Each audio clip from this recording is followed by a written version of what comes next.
होता ये है कि शेख साहब अपने एक दोस्त हैं, उनकी दावत करते हैं कि जी आए मेरे घर, आज आपकी खुसूसी दावत है। दोस्त बड़ा खुश होता है, यार शेख और मेरी दावत कर रहा है, अल्लाह खैर ही करे।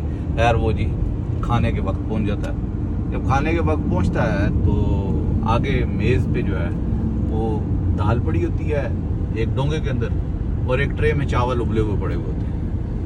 तो उसका कहता है यार ये दाल चावल तो हैं, ये तो मतलब इसका मतलब है डिशें और भी आएंगी, अब दावत में कोई दाल चावल तो नहीं खिलाता।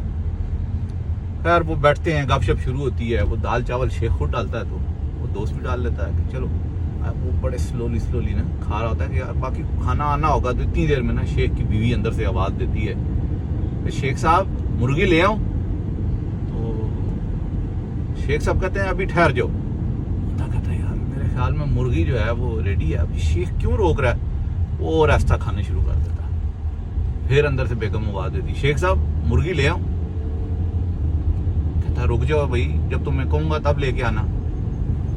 बंदा कहता है यार खा भी चुके हैं, अच्छा चलो ये तो खा लूँ ना, ये ना हो शेख ये भी उठा ले। वो बंदा जी वो तो अपने दाल चावल खत्म कर लेता है। कहता है बहरहाल मुर्गी आएगी तो मैं खा के जाऊंगा, ये नहीं हो सकता कि ना खाऊं। इतनी देर में वो शेख साहब पूछते हैं अपने दोस्त से, हाँ जी आपने दाल चावल खा लिया? संगा जी दाल चावल खा लिए। बेगम मुर्गी ले आओ। बड़ा खुश होता है, सीधा सीधा होता है और चलो अब मुर्गी खाऊंगा।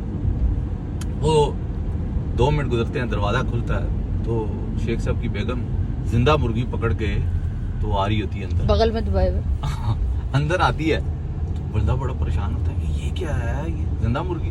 और साथ ही जिंदा मुर्गी उठा के टेबल पे रखती है, और जिंदा मुर्गी जो बचे कुचे चावल रह के होते हैं वो खा जाते हैं। बच्चे कुछ नीचे से उठा के खा रही होती है या डिश में से खा रही होती है? डिश वाले शेख साहब देते हैं, वो सिर्फ वो वाले जो टेबल पे गिरे हुए होते हैं या प्लेट से गिर जाते हैं, सिर्फ वो खा रही होती है। अच्छा, शेख साहब बहुत अजीम लोग हैं, वो कोई चीज जो है वो जाया नहीं होने देते। डेडिकेटेड टू ऑल शेख साहब। Thank you so much.